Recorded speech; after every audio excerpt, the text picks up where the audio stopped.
Bonjour et bienvenue à cette 8e capsule sur la santé de couple et de famille. Aujourd'hui, nous allons traiter de l'amour et de la sexualité. Nous sommes aujourd'hui dans les Pyrénées au petit matin. Pyrénées veut dire le feu nouveau. Pyrène, c'est le feu. Et donc, c'est l'endroit idéal pour parler de sexualité et d'amour, et surtout d'amour. Pour commencer, puisque c'est la moralité de la sexualité. Alors, on va se promener un petit peu aujourd'hui dans la campagne. André Malraux nous a prévenu que le 21e siècle serait spirituel ou ne serait pas. De nos jours, cette phrase devient plus claire. Entre le réchauffement climatique qui menace l'ensemble des espèces vivantes et la suprématie du glyphosate, ce désherbant stérilisateur, premier perturbateur mondial de notre système nerveux, qui présage d'un enfant autiste sur 2 en 2025, très bientôt, et qui est responsable de l'explosion des maladies mentales aussi, nous avons effectivement du souci à nous faire sur l'impact matériel de notre 21e siècle. Alors que nous reste-t-il vu l'impasse du matérialisme, l'aventure spirituelle au cœur de la matière? Voilà l'enjeu de l'amour et de la sexualité que nous propose ce 21e siècle. Tourner notre regard vers le haut, vers le monde des principes masculins et féminins, pour les célébrer et les savourer avec une intensité nouvelle, plus pure, plus vaste et au niveau des âmes. Et qu'est-ce qu'adore le plus le principe féminin? La reliance, la connectivité, être touché, massé, pénétré de l'énergie du principe masculin pour célébrer la joie et irradier la beauté et l'extase. Qu'est-ce qui réjouit le principe masculin? Toucher, masser, pénétrer de son énergie en mouvement le principe féminin pour l'amener à s'éveiller, se réjouir, s'illuminer, concevoir l'intensité de la vie et l'habiller de beauté en dynamisant son corps pour qu'il engendre la plénitude, le bien-être et éventuellement l'enfante dans son comportement et ou dans un enfant physique. Le XXIe siècle est justement l'invitation à la rencontre de ces deux principes dans toute leur splendeur et dans le couple, dans toute leur splendeur, et dans le couple et dans la sexualité qui représentent le niveau le plus dense du comportement amoureux. Alors, parlons massage.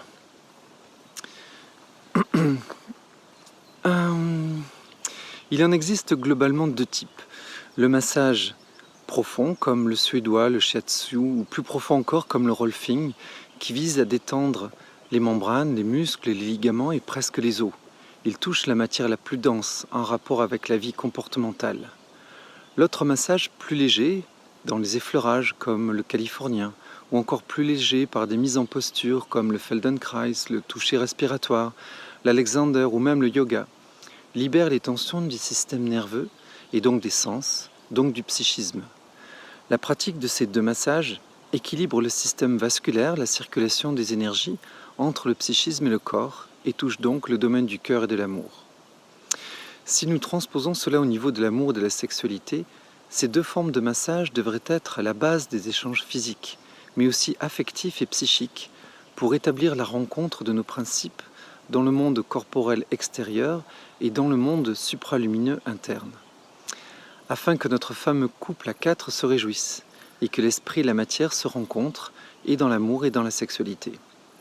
Plus concrètement, nous nous souvenons que le psychisme féminin est masculin, donc interface spirituelle qui peut pénétrer le psychisme masculin qui lui est féminin, comme une âme contemplative espérant d'être illuminée par les doux rayons lumineux du regard de la femme. Dès qu'une femme se met à allumer le couple intérieur, supralumineux, en choisissant de considérer, de porter son attention sur l'essence de l'être et de projeter son regard élevé vers l'être qu'elle aime, elle pénètre son cerveau et ses sens d'une intensité et l'énergie des meilleures pensées et sentiments d'amour. Elle veille en l'autre un désir d'honorer, d'enrichir, d'épanouir. Elle masse sa matière subtile, l'électrise, la sublime. Un homme ainsi regardé vers le haut, sans descendre en lui le désir de pénétrer la femme en bas dans son corps, de son énergie la plus raffinée, la plus tendre, la plus intense, dans le but de lui apporter plénitude, extase et bonheur. Que cela se passe par son regard, ses gestes, ses attentions raffinées à elle, jusqu'à la pénétration, son but devient alors de l'honorer, de l'embellir et de lui apporter ce qui pourra lui être utile pour rayonner son plein potentiel. Un couple dans cette dynamique ne prend plus à l'autre, mais lui donne, chacun dans son monde, le meilleur de lui-même. Alors les mouvements psychiques et physiques peuvent atteindre une telle beauté, une telle plénitude, que les besoins des sens soient si comblés que même la sexualité diminue en quantité pour augmenter en qualité. Mahananda Mohimai, la plus célèbre des saintes indiennes, projetait tellement d'amour sublime envers son mari dès son plus jeune âge qu'elle lui offrait des états de jouissance et d'extase sans jamais le toucher, et il lui rendait en l'honorant un niveau rarement égalé de finesse, de présence, de poésie et d'adoration. Alors pourquoi pas nous ? La sexualité a été le frein de l'amour vrai durant le siècle passé, car elle avait été mise en tête et en finalité de l'amour, alors qu'elle n'en est que le moyen et la queue. Dès que les instincts et leurs impulsions sont orientés, élevés, éduqués, à sortir leur puissance pour servir ce projet d'intensité dans l'échange complet, ils se manifestent différemment. Les mêmes gestes avec infiniment plus de qualité, de présence, de joie et donc plus d'efficacité en diminuant le quantitatif. Il est temps de rendre au corps son innocence, sa pureté enfantine, en cessant de lui demander de combler l'immensité de nos âmes par une sexualité si limitative. Alors en ce sens, après ces quelques mots que j'ai notés pour ne pas perdre le fil, puisque la sexualité est parfois bouleversante, on en perd son latin, je voulais attirer votre attention sur cette nouvelle sexualité, ce nouveau feu qui attend le XXIe siècle, ce fameux siècle de la spiritualité ou qui ne sera pas. Et on le voit avec les menaces qui pointent à l'horizon au niveau de notre terre et de notre terre externe et de notre terre interne, notre corps physique, qui lui-même est tellement menacé ces derniers temps. Donc, un des points importants au niveau de la sexualité, c'est de comprendre que c'est avant tout une question de regard. Quand l'homme se sent regardé comme un être noble, quand son cerveau est pénétré de ce regard féminin qu'il estime, qu'il admire, qui admire tout le potentiel de noblesse, de grandeur d'âme qu'il pourrait avoir, alors cet homme est obligé de se transformer. On répond toujours à la façon dont on nous considère. Et ça, c'est la grande clé dans l'amour et dans la sexualité. Quand cet amour regarde l'autre dans son niveau le plus élevé, dans ses potentiels les plus grands, immédiatement, le désir de rendre l'appareil à l'autre se stimule. Dès qu'au fond, on s'adresse à la nature supérieure de l'autre, c'était le principe de la communication non violente qu'on avait vu dernièrement, dès qu'on se met en humilité, qu'on regarde vers le haut l'autre dans toutes ses potentiels et ses possibles d'expression du plus haut degré de l'humanité, à ce moment-là, l'autre est touché et a envie de se comporter comme tel. Et alors, bien sûr, au niveau de l'homme, il va vouloir se rapprocher de la femme, son ardeur physique, le 10% de plus de testostérone, le 10 fois plus, de testostérone va l'amener à se rapprocher de la femme, mais cette fois-ci pour la servir dans sa dimension la plus élevée. Et au lieu de lui prendre, de vouloir lui arracher de la jouissance, du plaisir, il va vouloir lui en donner, mais beaucoup plus encore que physiquement. Le physique ne peut combler que le physique. Et bien sûr, il reste un cœur, il reste une pensée, il reste une sagesse, une âme, un esprit à combler. Et donc, cet homme va se transformer naturellement, sans exercice plus important que la façon dont il est regardé, en une forme d'être plus raffiné, plus éduqué, plus gentleman. Et il va commencer à vouloir le bien de l'autre avant son propre bien. Et ça, c'est la définition même de l'amour. C'est ce que l'on retrouve dans la relation parent-enfant. Dès que le parent s'inquiète de quoi faire pour son enfant pour qu'il puisse manifester le meilleur de lui-même. Dans le principe de l'amour, c'est exactement la même chose. Et dès que la femme peut regarder, et on parle de la femme en premier parce qu'elle a ce pouvoir dans le plan psychique, cette spiritualité psychique qui est naturelle, cette ardeur de l'esprit dont elle est porteuse, a la capacité de pénétrer cette âme féminine dans le psychisme masculin et réveiller cet élan de noblesse en lui pour que dans le plan physique, son ardeur, son impulsion physique se manifeste avec beaucoup plus de finesse, beaucoup plus de beauté et finalement puisse apporter vraiment des éléments qui élèvent, illuminent et remplissent de joie et de bonheur la femme. Alors c'est effectivement un couple, hein, encore une fois à 4.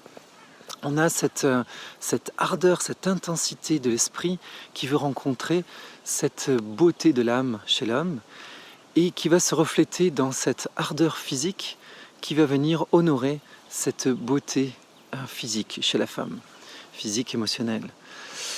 Dans ce couple à 4, on se rend compte qu'il y a déjà en fait à la fois une relation hétérosexuelle et homosexuelle. Je m'explique.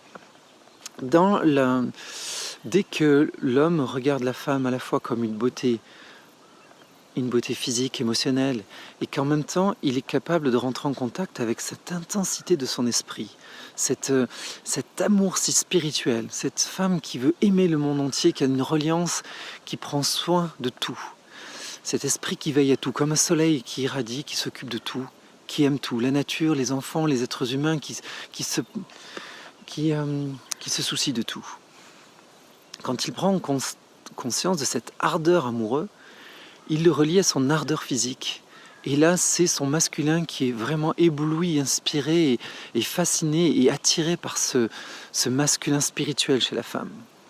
Et là, on est dans une relation, entre guillemets, on pourrait dire homosexuelle, mais ça n'a rien à voir avec la sexualité. C'est plutôt une admiration des genres dans le petit et dans le grand. De la même manière, la femme, dans son corps, qui est dans cette tendresse, dans cette réceptivité, et à la beauté particulièrement, quand elle est en contact avec cette âme masculine qui est si sensible à la beauté du monde, aussi à la souffrance dans le monde, cette compassion, cette noblesse des émotions, des sentiments qui peut habiter l'homme quand il se révèle ou il se dévoile dans sa nature la plus intime. Quand la femme voit cette beauté intérieure de l'homme, de l'âme de l'homme, alors elle rentre, elle aussi, totalement éblouie. Son féminin prend modèle sur cette grandeur d'âme masculine. Comme le Mahatma Gandhi, qui voulait dire grande âme, ce niveau de compassion qu'il avait pour les autres était d'une beauté qui éblouissait et qui était justement une source d'inspiration de ce qu'est la vraie beauté. Donc dans ce couple à 4, on se rend compte qu'il y a une petite dimension toute petite, le corps physique, qui a cette attirance. Et il y a cette grande dimension, ce monde supralumineux, dans ce champ tachyonique, pour reparler encore un peu scientifique, qui doivent se rencontrer, échanger, et le petit va rencontrer le grand. Et les grands vont échanger entre eux, et le petit va échanger entre eux. Alors là, une question se pose dans notre époque du XXIe siècle, où on a cette émergence de l'homosexualité, qui est un petit peu troublante pour un certain nombre d'entre nous, ou fascinante, troublante ou fascinante, selon nos repères, nos expériences et notre vécu. Et c'est intéressant de comprendre à la fois que déjà ça se passe dans le corps physique et intérieur. Cette admiration le petit masculin qu'est l'homme admirant le grand masculin chez la femme et le petit féminin chez la femme admirant le grand féminin chez l'homme. Ça, c'est quand l'être s'éveille à cette dimension supralumineuse polarisée. Et ça peut lui permettre de pouvoir accéder à un autre type de comportement, un autre type de sexualité. Ça, c'est dans le cas de l'hétérosexualité plus traditionnelle. L'homosexualité, elle est bien importante à comprendre, pour comprendre l'enjeu de ce XXIe siècle et de ce siècle de la spiritualité ou ce non-siècle. Car en effet, moi, ce qui m'a aidé le plus à le comprendre, c'est la philosophie orientale. Dans la philosophie orientale, on considère que chaque vie est une journée de l'âme. Et qu'au bout d'un certain nombre de journées de l'âme passe dans une classe supérieure. Et ça, c'est très intéressant parce que dans les moments de changement de classe, L'âme peut s'incarner, d'habitude l'âme s'incarne selon les orientaux, tantôt en tant qu'homme, tantôt en tant que femme, et expérimente les deux polarités, et aussi la grandeur d'âme et la puissance de l'esprit, d'une manière consciente ou inconsciente, au fur et à mesure de leur vie. Quand l'âme arrive à la fin d'un cycle d'apprentissage, dans la fin d'une classe, on pourrait dire en rapport avec notre modèle terrestre, tout simplement, elle risque de faire une série d'incarnations en tant qu'homme ou en tant que femme, pour passer à la classe supérieure, donc comme une forme d'examination. Et quand l'âme s'incarne, par exemple, pendant une série de fois, 4-5 fois en tant qu'homme, quand elle va s'incarner l'incarnation suivante, dans sa nouvelle classe en tant que femme, la plupart du temps, elle va se manifester dans cette vie-là, par des tendances homosexuelles, car elle aura été encore tellement imprégnée de ces 5 vies d'hommes précédentes que son attraction sera beaucoup plus orientée vers les femmes, alors qu'elle-même est devenue une femme. Ça, c'est ce qu'appellent les orientaux la sexualité vraie. Elle est naturelle, elle existe dans la population à des rapports de 1 pour 1000 à 1 pour 100, et c'est justement le cas de 1 à 5% ou 1 à 5 pour 1000 selon les lieux, les endroits, les temps. Et elle représente effectivement cette tendance naturelle, et elle va être caractérisée, cette homosexualité vraie, en général par une relation avec un être qui vit des choses similaires, et elle va être marquée par la fidélité. C'est un couple en général homosexuel qui va avoir une grande fidélité, un grand engagement, de la même manière qu'un couple hétérosexuel qui est épanoui. Et ça, c'est le point très très important de ce qu'ils appellent cette homosexualité vraie. Pour eux, par contre, l'homosexualité de confort, disons, elle est vraiment le symbole de notre 21e siècle, qui s'est matérialisé. Et en se matérialisant, bien sûr, la recherche des sens, la recherche des plaisirs et des joies a augmenté. Et dans cette augmentation, c'est évident que l'homosexualité est une réponse à pouvoir faire des expériences sexuelles beaucoup plus sensorielles, beaucoup plus poussées, étant donné que les genres se connaissent. Ils ont la capacité de pouvoir se faire jouir, de se donner des sensations beaucoup plus poussées que dans l'hétérosexualité, utilisant la similarité qu'ils connaissent. Et donc, bien sûr que dans un monde en quête de sensorialité, de sensationnalisme, l'homosexualité ça correspond tout à fait à notre époque, cette explosion d'homosexualité.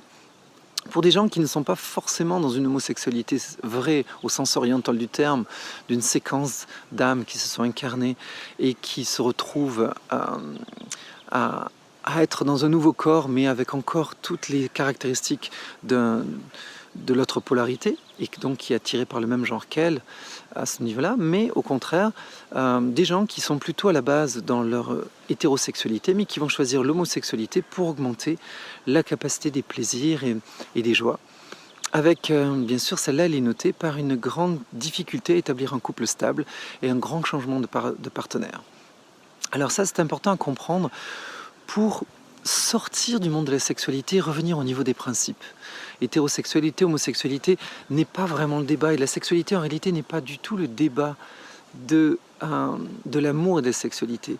C'est bien sûr cet amour qui doit prendre possession de sexualité, qui doit l'éduquer, qui doit la faire monter, de manière à ce qu'elle puisse être le lieu de rencontre de cet être supralumineux masculin et féminin à travers le corps. Et quand cette rencontre s'opère, cette sexualité, tout devient sexuel sans l'être. Que ce soit les regards, que ce soit les mots, que ce soit les odeurs, que ce soit les 5 sens ou les autres sens, tous les échanges entre l'homme et la femme vont se faire à un niveau où il y a toujours un enrichissement de l'autre. Et dès qu'en fait l'autre vous enrichit, la fidélité s'établit par, j'allais presque dire par évidence. Qui veut laisser tomber un cheval gagnant? Qui veut quitter une banque qui l'enrichit en permanence? Là, il s'agit beaucoup plus de cheval gagnant et de banque. Il s'agit vraiment d'êtres qui se sont dédiés à rencontrer la partie supralumineuse de l'autre et qui en permanence sont en train d'ajouter des particules lumineuses dans leurs rencontres, dans leurs échanges physiques, émotionnels, intellectuels. Et bien sûr, Comme le chant tachyonique, le monde lumineux est un véritable exhausteur de goût, alors à ce moment-là, on se retrouve dans des relations amoureuses qui ont une intensité qui est capable de transcender l'instinct et de faire en sorte que l'instinct est beaucoup moins important. D'ailleurs, il devient un vecteur et il peut se passer de conclusions ou d'assouvissement euh, purement sexuel. Le but n'est pas de vouloir se couper de sexualité, de la démoniser ou de la glorifier. C'est beaucoup plus de se rendre compte qu'on peut s'en dégager une forme de liberté et de créativité. Et à ce moment-là, on peut l'utiliser d'une manière comme une force de créativité, à plein de niveaux, psychique, émotionnel, énergétique, physique, pour créer un enfant par exemple, ou offrir des joies à l'autre. Et donc on n'est plus pris par un besoin d'assouvissement physique qui souvent cache le manque d'assouvissement du monde de l'âme et de l'esprit, et qui fait qu'on demande au corps bien plus, bien trop, que ses capacités puissent lui offrir. Voilà pour cette première capsule cette 8e capsule, et à la fois cette première capsule sur l'amour et la sexualité, qui je pense demandera d'être approfondie, si j'ose dire. À très bientôt.